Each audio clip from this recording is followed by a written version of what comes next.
లో ఇప్పుడు unary operators గురించి చూస్తున్నాం. యూనరీ ఆపరేటర్ సిమ్యులేషన్ చేద్దాం. ఓకే, ఇది ఆల్రెడీ వీడియో చూడండి ఒకసారి. నెక్స్ట్ దీని సిమ్యులేషన్ చూద్దాం ఒకసారి. యూనరీ ఆపరేటర్ ఆల్రెడీ నేను టైప్ చేశాను. 4 బిట్ 4 వన్స్ ఉంటాయి. ఓకే, ఏ వాల్యూ ఇక్కడ మాత్రం ఏం డిక్లేర్ చేయాలి. ఓకే, చూసుకోండి ఒకసారి. సరేనా, ఇప్పుడు కాపీ చేస్తాను దీన్ని. కంట్రోల్ సి, కంట్రోల్ వి,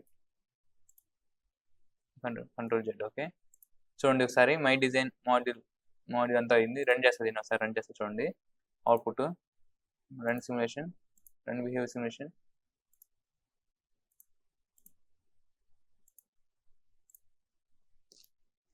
రన్ చేస్తాను చూడండి ఒకసారి. రన్ చూడండి అవుట్పుట్.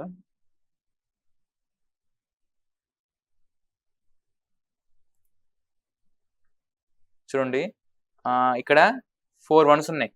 నేను చేశాను యూనరీ ఆపరేటర్ అంటే ఏంటి, అండ్ బి కాదు, నెగేషన్ బి. ఇక్కడ సారీ, నెగేషన్ బి. చూద్దాం సార్. నెగేషన్ బి చేస్తే ఏమైందో. మళ్ళీ సేవ్ చేశాను, మళ్ళీ రన్ చేస్తాను చూడండి. నెగేషన్ బి కదా, ఏ ఈక్వల్ నెగేషన్ బి, ఏ ఈక్వల్ నెగేషన్ బి ఇక్కడ రాయండి. ఓకే, ఇది కాన్స్టెంట్గా తీసుకుంటుంది.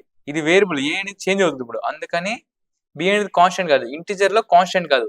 ఇక్కడ చేంజ్ అయ్యింది స్టేట్మెంట్. ఓకే, ఈ అప్డేట్ అవుతుంది. ఓకే, అప్డేట్ అయ్యే వాల్యూస్ అని ఇక్కడ రాయండి. ఓకే, చూద్దాం సార్ అవుట్పుట్ ఏమొచ్చిందో.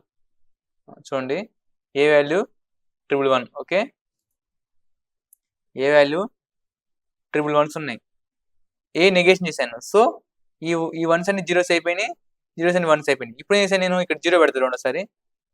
ఇది 32 bit register, maximum size 32 bit. అందుకని 32 ఈ ప్లేస్ అన్ని ఆక్యుపై చేసుకుంది. ఓకే, నేను చేస్తాను దీన్ని మళ్ళీ రన్ చేస్తాను చూడండి ఒకసారి.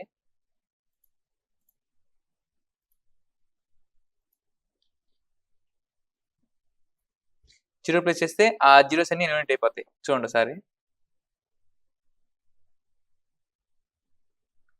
చూసారా, ఇది మాత్రం నెగేషన్ అయింది. ఓకే, ఇది 32 బిట్ రిజిస్టర్. చూసుకోండి ఒకసారి. ఇక్కడ 32 బిట్ రిజిస్టర్. ఇది వాల్యూ అవుతుందని చూడండి ఒకసారి. ఇక్కడ 32 బిట్ రిజిస్టర్, 0 నుంచి 31. చూసారా, ఎన్ని వచ్చినాయి వన్స్, జీరోస్. అందుకే ఇది నెగేషన్ చూపిస్తుంది. ఓకే, ఈ కర్వ్స్ ఏందో నెక్స్ట్ చూపిస్తాను. ఓకే, ఇవి మనం గేట్స్ తయారు చేసినప్పుడు ఉపయోగపడతాయి. ఓకే, చూడండి. నెక్స్ట్ అంతే ఇది. ఓకే.